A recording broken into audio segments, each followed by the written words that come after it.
சும்மா டைம் பாஸ்க்கு படிக்கிறேன், வீட்டில் சும்மா இருக்கேன், அதனால காஸ்மெட்டாலஜி படிக்க வந்தேன், அந்த மாதிரி தயவுசெய்து என்கிட்ட வராதிங்க. ஓகே, ஏன்னா என்கிட்ட வந்த 2 என்கொயரி இப்போ ரீசெண்ட் டேஸில் படிச்சுட்டு சும்மா தான் இருக்கேன், இப்போ ஹவுஸ் ஒய்ஃபாக இருக்கேன், குழந்தைங்கள்லாம் வந்து ஸ்கூலுக்கு போயிட்டாங்க, நான் வீட்டில் சும்மா தான் இருக்கேன், அதனால நான் வந்து இதை படிக்கலான் இருக்கேன் அப்படின்னு தயவு செய்து என்கிட்ட வராதிங்க.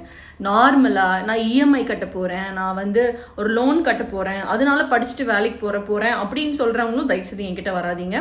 பிகாஸ் உங்களுக்கு ஒரு வெறி இருக்கணும், நான் படிச்சுட்டு பயங்கரமாக சம்பாதிக்கணும், செம்மையாக வாழணும் அப்படிங்கிற ஒரு வெறி இருக்கணும்.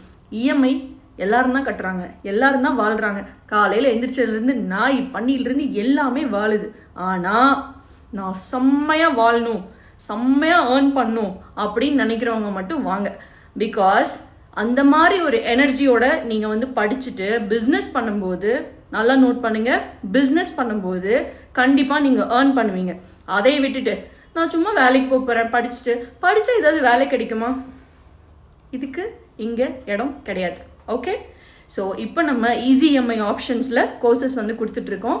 ஸோ இப்போ கோர்ஸ் ஜாயின் பண்ணும்போது எனக்கு அமௌண்ட் இல்லை, படிக்கணும்னு நினச்சா எப்படியா இருந்தாலும் படிக்கலாம், சரியா? அதே மாதிரி கம்ப்ளீட் வந்து உங்களுக்கு ஹேண்ட்ஸ் ஆன் ப்ராக்டிஸோட வெளியே போகும்போது இன்னொரு அர்ச்சனாவாக நீங்கள் வெளியே போவீங்க, அவ்வளோதான் நான் சொல்ல முடியும். ஸோ இஎம்ஐ ஆப்ஷன்ஸ் அவைலபிள் இருக்குது. இன்ட்ரெஸ்ட் இருக்கவங்களுக்கு இந்த வீடியோவை ஷேர் பண்ணுங்கள், சம்பாதிங்க.